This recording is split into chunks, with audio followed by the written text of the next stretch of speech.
ഹൃദയത്തിലേക്ക് എങ്ങനെയാണ് ലാൻഡ് ചെയ്തത്? കാരണം ഇതേപോലെ വിനീത് ശ്രീനിവാസൻ ഒരാളെ ഐഡന്റിഫൈ ചെയ്ത് വിളിക്കുക എന്ന് പറയുന്നതും എല്ലാവരും പറഞ്ഞിട്ടുണ്ട്. അത് എന്തോ ഉണ്ട്, അതുകൊണ്ടാണ് അദ്ദേഹം വിളിച്ചത്. അപ്പോൾ അതെന്താ ഇതിലേക്ക് ഹൃദയം ഓഡിഷൻ ആണോ? ഓഡിഷൻ. വിനീതേട്ടൻ്റെ കൂടെ ഞാൻ ആദ്യമായിട്ട് മനോഹരത്തിലാണ് ആദ്യമായിട്ട് അഭിനയിക്കുന്നത്. മനോഹരം കഴിഞ്ഞ് ഇതുപോലെ ആ സമയത്ത് ഡബിന്റെ സമയത്ത് വിനീതേട്ടനോട് ഞാനിങ്ങനെ പറഞ്ഞിട്ടുണ്ടായിരുന്നു എന്തെങ്കിലും ഉണ്ടെങ്കിൽ പറയണം. അപ്പോൾ ഒരു ഓഡിഷൻ വിളിച്ചു. അത് ഹെലന്റെ ഓഡിഷൻ ആയിരുന്നു. അത് വിനീതേട്ടൻ പ്രൊഡ്യൂസ് ചെയ്ത ഫിലിമാണ്. ഹെലന്റെ റിലീസ് ദിവസമായിരുന്നു ഹൃദയത്തിന്റെ ഓഡിഷൻ. ഹൃദയത്തിന്റെ ഓഡിഷൻ സത്യം പറഞ്ഞാൽ എന്നെ വിളിച്ചിട്ടൊന്നുമില്ല, ഞാൻ ചുമ്മാ കയറി പോയതാ. അവിടെ ഹെലന്റെ അതേ ടീമായിരുന്നു ഹൃദയത്തിന്റെ ഓഡിഷൻ ഇരിക്കുന്നത്.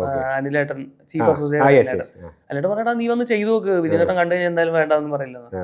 അപ്പൊ വിശാഖായിരുന്നു കാസ്റ്റിംഗ് ഡയറക്ടർ, നമ്മുടെ കുപ്പി.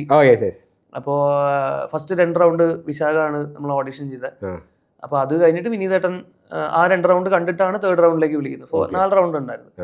അപ്പൊ ആ 2 റൗണ്ട് കഴിഞ്ഞ് വിനീതേട്ടൻ ഇതുപോലെ വിളിച്ചു, പറഞ്ഞു 3rd റൗണ്ട് വിനീതേട്ടൻ ഡയറക്ടറാണ് ഓഡിഷൻ ചെയ്തത്. അങ്ങനെ 3rd റൗണ്ട് വിനീതേട്ടൻ എനിക്ക് തോന്നുന്നു ഒരു ഫോണിൽ നിന്ന് നമ്മുടെ ക്ലാസ്മേറ്റ് ഒരുത്തന്റെ ഫോണിൽ നിന്ന് ഫുള്ള് പെമ്പിള്ളേരെ നമ്പർ എടുത്തിട്ട് അങ്ങനെ എന്തോ ഒരു സീനാണ് തന്നെ. അപ്പൊ അത് ചെയ്ത് പിന്നെ അതിന്റെ അടുത്ത ദിവസം തന്നെ 4th റൗണ്ട് ചുമ്മാ ഒരു ബ്രീഫിംഗ് പോലെ ക്യാരക്ടർ തന്നെയാണ്, നമുക്ക് വർക്ക് ചെയ്യാം എന്ന് പറഞ്ഞ്